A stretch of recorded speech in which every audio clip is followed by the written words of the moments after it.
All right, so this student asks, do you think that ignorance is a valid excuse for racism in the modern day?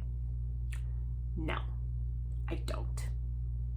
Now, let me elaborate on that, because otherwise it's going to be a really short video response. No. We live in an age where we have devices, computers, that fit into our pockets, that access this wondrous thing called the internet.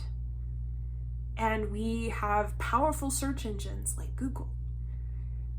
And with that at your fingertips, if you're still ignorant about race and racism, it's because you don't care to know.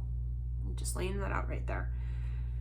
Ignorance is not excusable. Now, there are certain things that can contribute to a culture of ignorance. For example, the nature of education, because that's the other thing the student asks, how do you think we can remedy this type of ignorance? Definitely by not giving it space to flourish.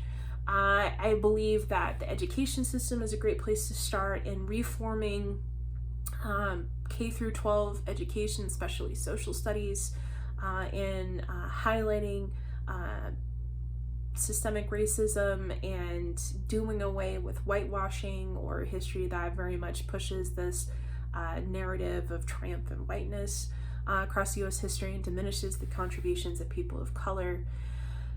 But honestly, I mean, that addresses people who come out of education ignorant, but again, you don't have to remain so. We have the tools. There are books, there are the internet. Really, people who still profess ignorance of systemic racism,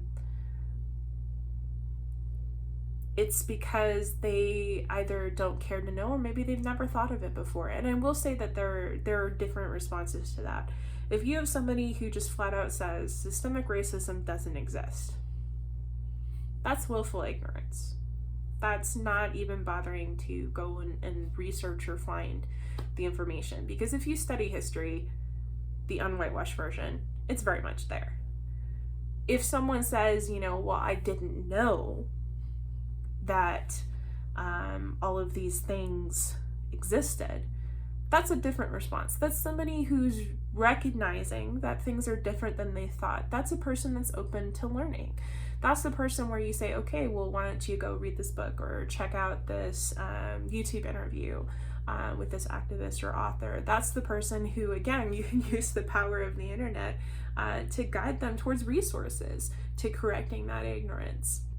But unfortunately, we do have a lot of folks that just really don't want to, because acknowledging this, especially as a white person, can be deeply uncomfortable. Because if you're white, especially if you come from a fairly conservative background or a sheltered background, this may not be things that you have ever had to confront or deal with, and certainly you don't have to deal with it on a daily basis like a person of color does. And so there is this kind of discomfort in that the world that you knew is completely different. And that discomfort is normal, and that discomfort is okay. As I tell my students, discomfort is a sign that you're learning. And the key is, don't run away from discomfort. Try to figure out, why do you feel this way? Why have you never really noticed this before, and therefore not had the prior opportunity to be uncomfortable? And figure out, what do you do with this? How do you channel this discomfort constructively?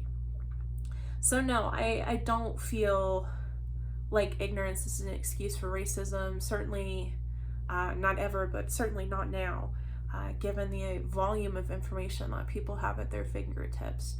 And I do want to be clear that anybody who, is expressing that they don't know about this, and that they, want to educate themselves and want to change, give them the tools, give them the opportunities.